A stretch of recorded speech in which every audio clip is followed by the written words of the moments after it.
ದಾವಣಗೆರೆಯ ಧಣಿ ಅಂತ ಕರೆಸಿಕೊಂಡಿದ್ದ ಶಾಮನೂರು ಶಿವಶಂಕರಪ್ಪ ಅವರು ಇನ್ನಿಲ್ಲ ಅನ್ನೋ ಸುದ್ದಿ ನಿನ್ನೆ ಸಂಜೆಯಿಂದಲೂ ಕೂಡ ಭಾರದ ಮನಸ್ಸಿನಿಂದ ಎಲ್ಲರೂ ಒಪ್ಕೊಳ್ಳೇಬೇಕಾಗಿದೆ.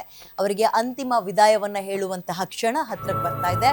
ಅಂತಿಮ ದರ್ಶನ ಪಡೆಯೋಕೆ ರಾಜಕೀಯ ಗಣ್ಯರು ಎಲ್ಲರೂ ಕೂಡ ಆಗಮಿಸ್ತಾ ಇದ್ದಾರೆ. ಹೈಸ್ಕೂಲ್ ಮೈದಾನಕ್ಕೆ ಶಾಮನೂರು ಅವರ ಪಾರ್ಥಿವ ಶರೀರ ಹೊರಟಿದೆ. ಗುಂಡಿ ಸರ್ಕಲ್ನಿಂದ ಹದಡಿ ರಸ್ತೆ ಮೂಲಕ ಅಂತಿಮ ಯಾತ್ರೆ ಸಾಗುತ್ತೆ. ಹೈಸ್ಕೂಲ್ ಮೈದಾನದತ್ತ ಈಗ ಆಲ್ರೆಡಿ ಶಾಮನೂರು ಪಾರ್ಥಿವ ಶರೀರ ಬಂದು ತಲುಪಿದ್ದು ಮಧ್ಯಾಹ್ನ 3 ಗಂಟೆವರೆಗೂ ಕೂಡ ಅಂತಿಮ ದರ್ಶನಕ್ಕೆ ವ್ಯವಸ್ಥೆಯನ್ನ ಮಾಡಿಕೊಟ್ಟಿದ್ದಾರೆ.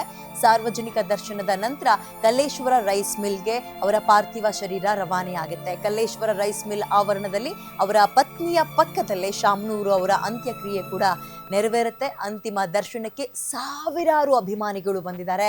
ನಮ್ಮನ್ನು ಬಿಟ್ಟು ಹೋಗಬೇಡಿ ಅಪ್ಪಾಜಿ ಅಂತ ಮಹಿಳೆಯೊಬ್ಬಳು ಗೋಳಾಡಿದಂತಹ ಪ್ರಸಂಗ ಕೂಡ ನಡೀತು. ಇವರಿಗೆ ಎಲ್ಲ ಕೀರ್ತಿಯೂ ಸೇರುತ್ತೆ. ಹಿರಿಯ MLA, ಹಿರಿಯ ರಾಜಕಾರಣಿ, ಆಮೇಲೆ ಬೆಳಗ್ಗೆ ಸೆಷನ್ ಅಲ್ಲಿ ಎಲ್ಲರೂ ಕೂಡ ಇವರನ್ನ ಗುಣಗಾನ ಮಾಡ್ತಾ ಇದ್ರು. ಒಬ್ಬೊಬ್ರು ಅವರವರ ಒಂದೊಂದು ರೀತಿಯ ಎಕ್ಸ್ಪೀರಿಯನ್ಸ್ ಅನ್ನ ಹಂಚ್ಕೊಳ್ತಾ ಇದ್ರು. ತಾನು ಸಾಯೋವರೆಗೂ ಕೂಡ ಅಧಿಕಾರದಲ್ಲೇ ಉಳ್ಕೋಬೇಕು ಅನ್ನುವಂಥದ್ದನ್ನ ಅವರು ಒತ್ತಿ ಹೇಳ್ತಾ ಇದ್ರಂತೆ. ಅದರಂತೆ ತಮ್ಮ ಆಸೆಯನ್ನ ಪೂರೈಸಿಕೊಂಡಿದ್ದಾರೆ. ತುಂಬು ಜೀವನವನ್ನ ನಡೆಸಿದ್ದಾರೆ. ಕೊಡುಗೈ ದಾನಿ ಅಂತಲೇ ಕರೆಸ್ಕೊಳ್ತಾ ಇದ್ರು. ದಾವಣಗೆರೆಗೆ ದಣಿ ಅನ್ನುವಂತಹ ಹೆಸರು ನಿಜಕ್ಕೂ ಚಿಕ್ಕ ಮಾತಲ್ಲ. ಒಂದು ಗಾದೆ ಮಾತೇ ಇದೆ. ಆ ಎಲ್ಲ ಗಾದೆ ಮಾತಿಗಳಿಗೂ ಅರ್ಥ ಕಲ್ಪಿಸುವಂತೆ ಬದುಕಿ ಹೊರಟಿದ್ದಾರೆ ಶಾಮನೂರು ಶಿವಶಂಕರಪ್ಪ ಅವರು.